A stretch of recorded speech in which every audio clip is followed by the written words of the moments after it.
3 a.m. 6 men walked into a German bank. 46 hours later, over 100 million euros was gone. No alarms stopped them. No one saw them. And to this day, no one has been caught. This wasn't a smash and grab. No weapons, no threats, no chaos, just access, timing, and a plan so precise, it may have started from inside the bank itself. Gelsenkirchen, Germany, December 27th, 2025, 3 a.m. The city isn't just quiet, it's dead quiet. Christmas has burned out.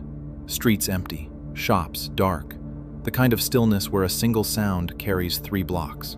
In the industrial district of Gelsenkirchen, a black Audi RS6 moves slowly through the darkness.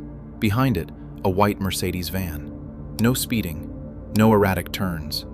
2 vehicles that look like they belong anywhere, which means they draw attention nowhere. The men inside are calm. They've been planning this for months, maybe longer. What they are about to do will become the largest bank robbery in German history. More money stolen in a single operation than any heist this country has ever seen. No guns, no hostages, no explosion, just preparation, precision, and patience.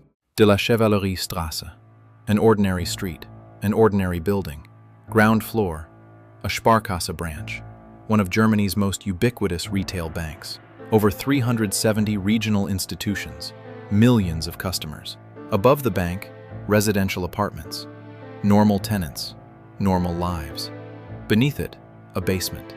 And beneath that, a vault. 3,083 safety deposit boxes, roughly 2,500 customers, gold, cash, jewelry, documents, decades of savings stored in metal boxes the size of shoeboxes. The thieves don't walk through the front door. They never considered it.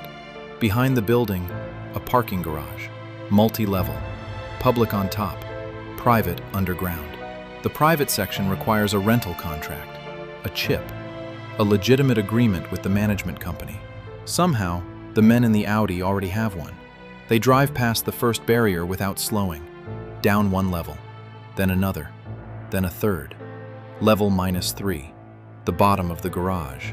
There, a tunnel connects the garage directly to the bank. They knew it was there. They knew exactly where it led.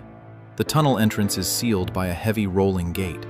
Only 3 groups hold access chips: cash transport employees, bank staff, or residents of the apartments above. The gate opens. Clean. No forced entry, no damage, no alarm. Someone on the inside gave them what they needed. Investigators will later confirm this. The gate was opened legitimately. So was the archive room door 1 floor up, a reinforced door with a code lock. The correct code was entered. Not guessed, not hacked. Entered. The code came from someone with high-level access to the bank's internal systems. This is not a smash and grab. This is a conspiracy.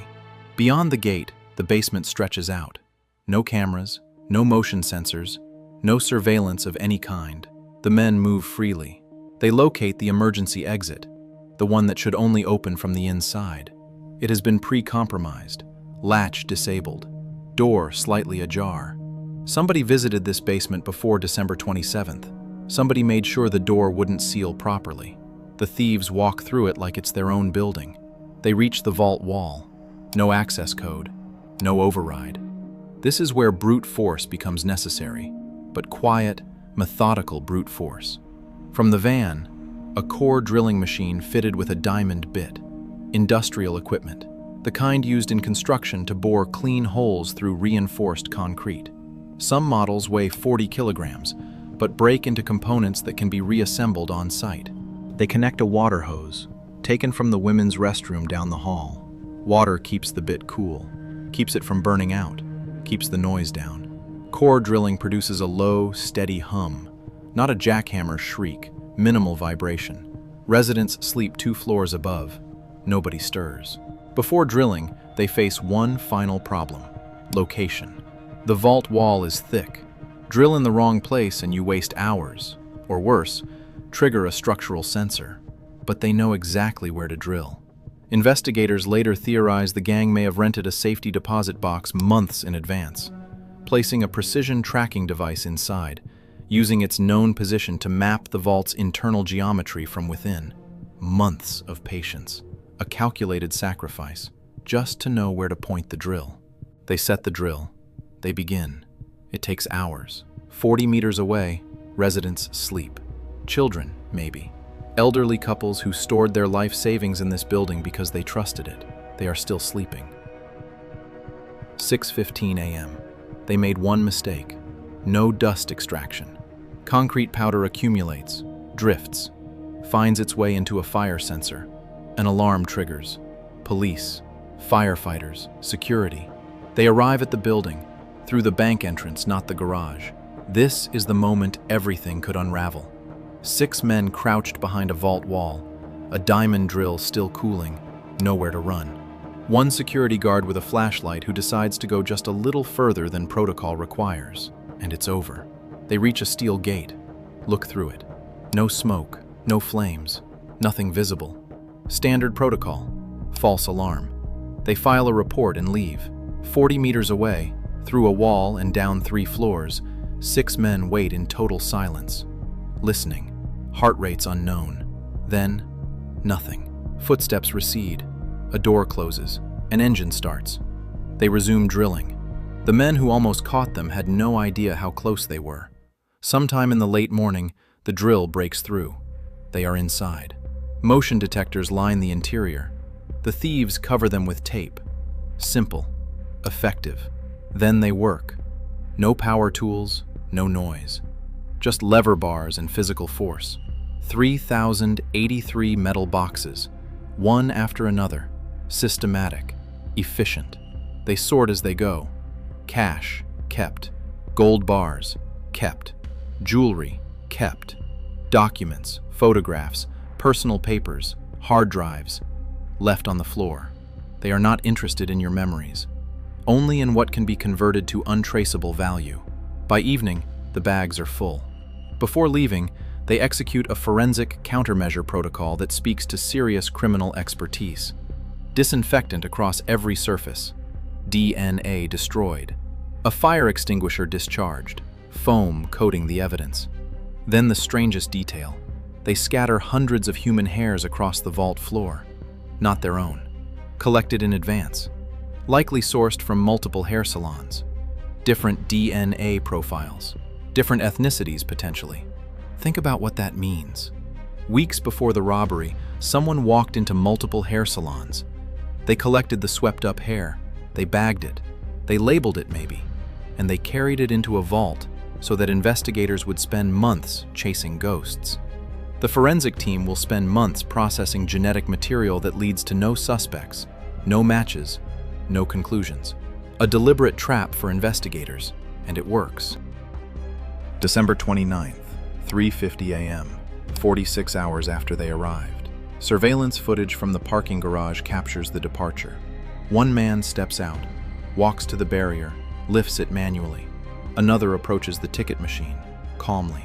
No rush. Pays the parking fee. Let that settle. 46 hours underground. 100 million euros in bags. And one of them, cool enough to pay the parking fee. Gets back in the vehicle. The barrier rises. The Audi and the van roll out onto the empty street and disappear.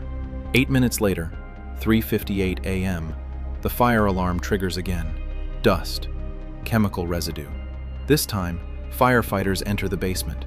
What they find stops them at the doorway. The vault floor is buried ankle-deep in wreckage. Shattered metal, torn documents, foam residue, 3,000 broken boxes, the debris field of other people's lives. By Monday morning, Gelsenkirchen knows. Hundreds gather on De la Chevalleriestrasse. Customers, families, retirees, people who stored not just valuables, but everything. 100 million euros plus estimated total damages. 2,500 customers affected. 3,083 boxes broken open.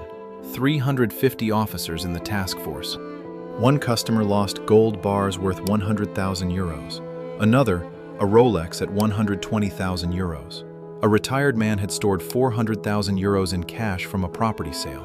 Another, 600,000 euros in gold. These are not abstract numbers. These are people who saved for decades. who chose a vault because they believed it was safer than their own home. Police form a special task force, 12-hour shifts, over 50,000 pieces of evidence cataloged, more than 1,000 interviews conducted. On January 4th, 2026, investigators find the Audi's license plates, abandoned near Dortmund Central Station. The trail ends there. Investigators publicly suspect an organized international gang, possibly connected to Eastern European crime networks. The coordination, the insider access, the forensic countermeasures, all pointing toward a professional operation of considerable scale. No arrests, not one. No money recovered, not a single euro. Here is what the investigation knows. Someone rented long-term parking in that garage. Someone held a valid access chip for that rolling gate. Someone knew the archive room code. Someone pre-compromised that emergency exit door. Someone mapped the inside of that vault before the drill ever touched the wall. This robbery did not require only criminals. It required insiders. People with legitimate access to the bank, the building, the systems. People who, on the surface, had no connection to organized crime whatsoever. People who may still work in the financial sector, who may still walk past that branch every morning. They have not been identified. They have not been charged. The vault has been repaired. The Sparkasse branch has reopened. The customers, most of them, have received nothing back. Somewhere, the contents of 3,083 safety deposit boxes are sitting in a location investigators cannot find. Gold, cash, jewelry, the accumulated savings of 2,500 ordinary people from an ordinary city in Germany. Gone. The perfect crime doesn't mean nobody got hurt. It just means nobody got caught. Yet.